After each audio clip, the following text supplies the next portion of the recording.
একটু tasty tasty না হলে আবার খাবে না, সারা ঘর ফু ফু করে ছড়াবে। আর মাম্মাম ঘুমিয়ে পড়েছে, দেখো বাড়িতে কেউ নেই, নিয়ে আসতে হলো। কিভাবে ঘুমাচ্ছে কাঁকড়ার মতো।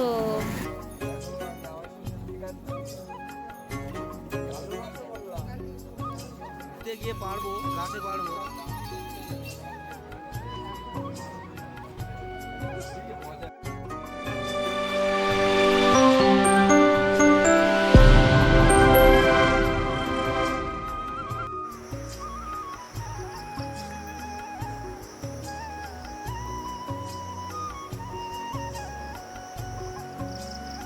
সব কাজ কমপ্লিট। সকালবেলা উঠলাম 7টার আগে, 6:30টার সময়।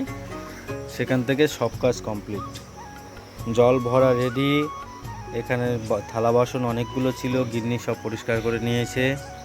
আর গাছগুলো দেখো সব সাজানো আছে ভালো করে। মাম্মামের কাঁথা ছিল, কাঁথাগুলো ধুয়ে দিয়েছে। গুড মর্নিং সবাইকে, ইন্দ্রপম্পা লাইফস্টাইল ব্লগের আরও একটা নতুন ভিডিওতে তোমাদের সবাইকে স্বাগত। আজকের বাড়ি পুরো ফাঁকা। বাবা কালকে দেশে চলে গেছে, আজকে মা আবার গেল। আর এখন বাড়িতে শুধু আমি, মাম্মাম আর গিন্নি, তিনজন মিলে এখন কি করব।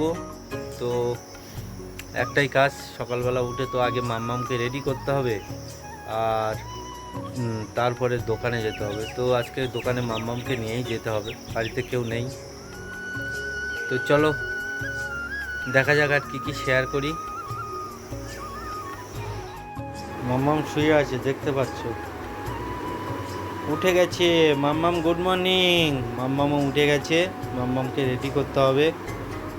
গিন্নির এখন দন্তমাজন ঘটিতেছে, এখানের কাজ সব কমপ্লিট করে রেখে দিয়েছে। তো চলো আর কি শেয়ার করা যায় পরে এসে দেখছি। আপাতত মাম্মামকে রেডি করি। আর এদিকে দেখো আমরা দোকানে চলে এসেছি, আর মামামকে তো বাড়িতে এখন দেখার কেউ নেই, বাবা মা দুজনেই দেশে চলে গেছে। ওদের আজকে বিকালে আসার কথা আছে, তো আসবে বলেছে বিকালবেলা। তো সকালবেলাটা তো ওকে নিয়েই সামলাতে হবে, ওকে খাইয়ে দাইয়ে নিয়ে চলে এসেছি। আর তোমরা তো জানো মামাম সারা রাত ঘুমায় না, ওর ঘুম হলো সেই সকালবেলা খাওয়া দাওয়ার টাইম থেকে পুরো 12টা 1টা পর্যন্ত ঘুমাবে। তো সেই ঘুমটা বাড়ি ঘুমাতে পারিনি। আর দেখো এখানে এসে কাঁকড়া বীজের মতো ঘুমাচ্ছে কি করে। দোকানে কাস্টমার আসছে, ও ওইভাবেই ঘুমিয়েই যাচ্ছে, এত গাড়ির আওয়াজ এত কিছু, তাও ঘুমিয়ে যাচ্ছে কিভাবে। আর মাম্মাম ঘুমিয়ে পড়েছে, দেখো বাড়িতে কেউ নেই, নিয়ে আসতে হলো। কিভাবে ঘুমাচ্ছে কাঁকড়ার মতো। আর এদিকে দেখো কাস্টমার তো চলে গেছে, দোকানের জিনিসপত্র সব ছড়ানো ছিটানো। তো ভাবলাম এখন একটু ফাঁকা হয়েছে, তো তোমাদের সাথে একটা ভিডিও ক্লিপ শেয়ার করা যাক। তো ওইটুকুই তোমাদের সাথে শেয়ার করে দিলাম। আর আমি এখানে বসে বসে ভিডিও করছিলাম, দেখো। আর ইন্দ্র একটু বাইরের দিকে গেছে, এখানে নেই। তো চলো আবার বাড়ি গিয়ে দেখা হচ্ছে। শুভ দুপুর সবাইকে। তো বাড়ি চলে এসেছি, এখন বাজে দুপুর 2টো। আজকে আসতে একটু দেরি হয়ে গেছে। আর তো একটুখানি তো দেখাচ্ছিলাম, মামামকে নিয়ে গেছি। সারা সকাল ওই টাইমটা মামামের ঘুমানোর টাইম, দোকানে গিয়েও ঘুমিয়ে, মানে সারাক্ষণ শুধু ঘুমিয়েছে। আর বাবা মা তো বাড়িতে নেই, সকালে বললোই। দেখি আজকে ওদের আসার কথা আছে, কী করে জানি না। আর বাড়িতে এসে ঝটপট করে কাজবাজগুলো গুছিয়ে নিলাম, ওই জন্য ক্যামেরা ধরা আর হয়নি। তো মামামের জন্য এসে ভাত করে নিলাম। আমাদের তো আজকে রান্না বান্না নেই, মানে করিনি, কারণ কালকে রাত্রে তো বিরিয়ানি খেয়েছি, অনেক ভাত সব বেঁচে আছে। রাত্রের ভাত তো কেউ খাওয়া হয়নি কারোরই, তো সেই ভাতগুলো সব জল দিয়ে রাখা হয়েছিল। এখন দুপুরবেলা পান্তা খাওয়া হবে। তো তাই জন্য, আর মামামের জন্য ওই জন্য তাড়াতাড়ি করে এসে একটু গোবিন্দভোগ চালের ভাত করে নিলাম। ওইটা দিয়েই আম দিয়ে দুধ দিয়ে মামামকে খাওয়ানো হবে। আর ওর স্নান হয়ে গেছে, তো চলো একটু দেখে নাও। এই যে দেখো, এটা হলো মামামের আম দিয়ে ভাত দিয়ে মেখেছে, আর এতে দুধ দেওয়া হবে আর মিষ্টি দেওয়া হবে। কি মিষ্টি দিচ্ছ দাও? এই যে দেখো, এটা হলো মামামের মিষ্টি। আমার ভাত মাখানো হয়ে গেছে আর দুধ দিয়ে খাওয়ানো হবে। আস্তে দুধগুলো চারিদিকে করে আছে। তো যাই হোক চলো। আর এখানে দেখো মামামের আরেকটা দুধ বসানো হয়েছে, ওই দুধটা শেষ হয়ে গেছে, ব্যাস আবার বিকেলবেলা খাবে তো। আর এখানে অল্প আরেকটু গোবিন্দভোগ চালের ভাত আছে, এটা বিকেলবেলার জন্য। তো আমাদের তো পান্তা আছে, ওই জন্য মামামের জন্য আলাদা করে ভাত করে নেওয়া হলো। তো যাই হোক চলো। আর দেখো গ্যাসের অবস্থা দেখো, মামামের দুধ পড়ে পড়ে এত পরিষ্কার করি, তাও সেই আর দুপুরবেলা আর পরিষ্কার করা হয়নি, ওইভাবে দুধ বসিয়ে দিয়েছি। অবস্থা দেখেছো? তো যাই হোক দেখো মামামের ভাত। ওহ, একটু টেস্টি টেস্টি না হলে আবার খাবে না, সারা ঘর ফু ফু করে ছড়াবে। তো চলো আবার পরে আসবো। আমি কাজবাজগুলো গুছিয়ে দিলাম, রাতে রান্না হবে তার সবজিগুলো কেটে নিলাম। চিংড়ি মাছ আনা হয়েছে, সেগুলো কেটে ফ্রিজে রাখা হয়েছে, রাতে রান্না হবে। এখন আর কিছু করব না, আমি এখনো সান্দান কিছু করিনি। মামামের বাবার দুজনেরই সান্দান হয়ে গেছে, ও তাড়াতাড়ি স্নান করে নিয়েছে মামামকে খাওয়াবে বলে।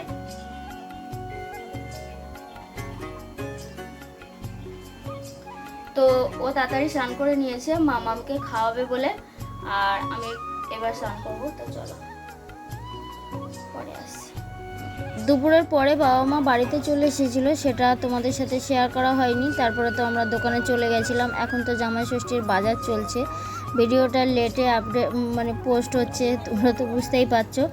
আর রাত 11:30টার সময় আমরা গেছি বাজার করতে, সময়ই পাইনি জামাই ষষ্ঠীর বাজার করার। মা যতটুকু পেরেছে করেছে, এবার আমাদের তরফ থেকে কিছু বাজারঘাট ছিল আর কি, সেগুলোই করছিলাম। আর বাবাদের কিছু বাকি ছিল, সেটা গেছে বাবা আমাদের সাথে বাজার করতে গেছিলাম সবাই মিলে। এই 12 বছরে মানে আমাদের বিয়ের এই 12 বছরে ফার্স্ট আমার বাবা জামাই ষষ্ঠীর বাজার করতে গেছে, তাও আবার আমাদের সাথে।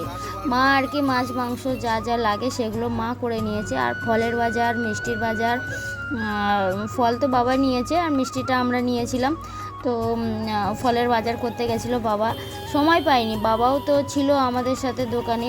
আর এই দেখো আমাদের দুজন বন্ধু আর বান্ধবী, আমার বান্ধবী আমার পিছনে বসে আছে, আর বাবা ওই বন্ধুটার বাইকে আছে, আর আমরা তিনজনে এই গাড়িতে আছি। একটু মিষ্টি নেব আমাদের সোনারপুর অবাক জলপান থেকে। তোমরা তো সব যারা এখানে থাকো আর কি, অবাক জলপান সবাই চেনো, একটা বিখ্যাত মিষ্টির দোকান আর কি। তো ফল নেওয়া হয়ে গেছে সোনারপুর থেকে। তোমরা তো একটু একটু করে তোমাদের সাথে শেয়ার করা হয়েছে, বুঝতেই পারছো ব্যবসায়ী মানুষদের এই অবস্থা হয়। এক হাতে সমস্ত কিছু করতে গেলে সব দিকে সমানভাবে করাই যায় না। আর দেখো বাড়িতে বলো সবাই বাড়ি ঢুকছি, কারেন্ট নেই, এখন বাজে এটা হলো 12:30। ওটাই তোমাদেরকে বলে দিলাম। ওটাই বলছিলাম যে রাত মানে অলরেডি 12:30 বেজে গেছে। আর অন্ধকারে দেখো মা মেয়েকে নিয়ে বসে আছে, কারেন্ট নেই তো কি করবে।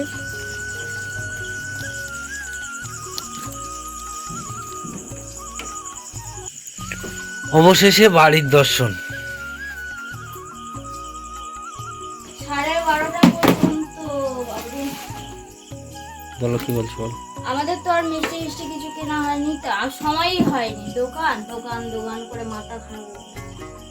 সেই 11টা 11:30 দিকে না, ওই 11টা 10-15 দিকে দোকান বন্ধ করে ডাইরেক্ট চলে গেছি সোনারপুরে বাজার টাজার করে। আর এই আসা হলো 12:30 বাজে।